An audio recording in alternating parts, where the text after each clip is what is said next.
This is Tenochtitlan. The year is 1519.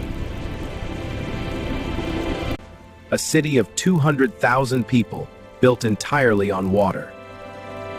The only bridge between this world and the hungry gods of the fifth sun.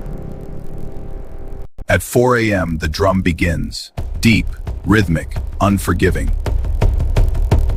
Copal incense fills the damp air. The lake breathes outside your palace. You are not a farmer, not a warrior. You are the Huitlatwani, the great speaker.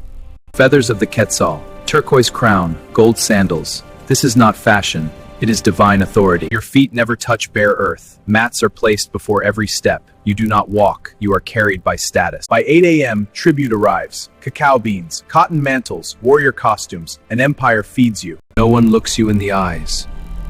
To do so is death. No one looks you in the eyes.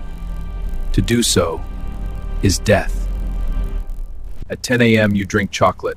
Cold, bitter, spiced with chili. You are drinking wealth. Your palace holds jaguars, aviaries of blazing color. If it lives in the jungle, it lives with you.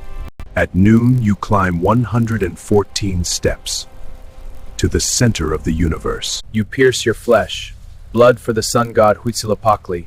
The sun does not rise for free. By afternoon, you inspect the dikes, the aqueducts, the floating gardens. You rule a hydraulic miracle. At 4 p.m., the ball game begins. A rubber sphere, 8 pounds, a ritual of planets in motion. At sunset, the lake turns gold. 300 dishes are prepared. You eat unseen. A god does not chew in public.